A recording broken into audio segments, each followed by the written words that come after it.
1 an et demi après la mort du célèbre homme d'affaires Bernard Tapie, sa famille se confie et revient notamment sur l'alcoolisme de sa première femme, Michèle Leyec.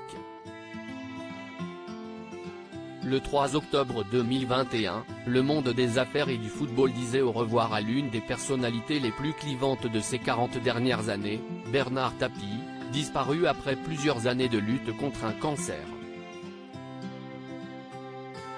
Dans le dernier numéro de Gala, c'est son fils, Stéphane Tapie, qui prend la parole, et qui refuse de se décrire comme le fils préféré de mon père.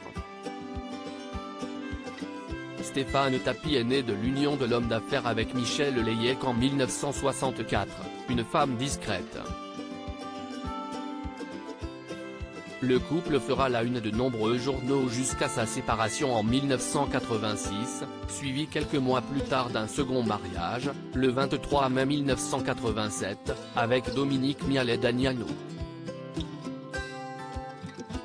Une mère alcoolique et un père absent, le clan Tapie face aux révélations du fils. Dans une interview à la Provence en 2010, il confiera avoir été infidèle à de nombreuses reprises avec sa première femme. « Je suis excessif en tout, quand je fumais 3 paquets par jour.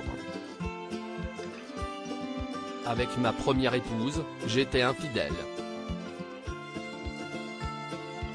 Michèle Leyec est décédée peu de temps après son divorce avec l'ancien propriétaire de l'Olympique de Marseille, des suites d'un cancer dû notamment à son alcoolisme grave. « Elle était la femme de ma vie, mais je n'ai pas vécu de jeunesse, car il fallait toujours être en alerte », confie Stéphane Tapie. À sa mort, il demande à son père pourquoi elle et pas toi, avant que ce dernier lui révèle avoir compris ce qu'il voulait dire lorsqu'il perdra sa propre mère en 2013.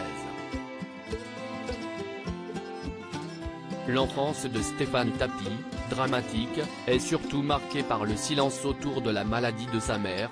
Tapie était au courant de sa dépendance, explique-t-il à l'hebdomadaire. « À partir de mes 12 ans, quand elle était hospitalisée, j'allais vivre à plein temps chez mon père. Il empoignait sa mère pour la sauver de l'alcool. Ça ne durait jamais très longtemps et, de toute façon, les cures ne servaient strictement à rien. Il n'évoquait jamais le problème de ma mère, question de pudeur. » Raconte-t-il alors qu'adolescent, lorsqu'il découvrait Michèle Leyec très alcoolisée, il l'empoignait tant bien que mal et, la tirait, jusqu'à son lit.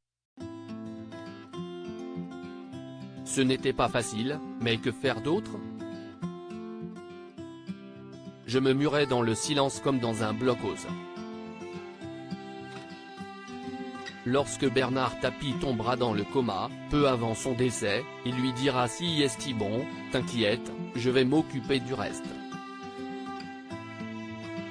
Je prends le relais. » À lire aussi 1 an, mais l'amour, lui, reste intact. Sophie et Stéphane Tapie rendent hommage à leur père Bernard Tapie 1 an après sa mort. Photo.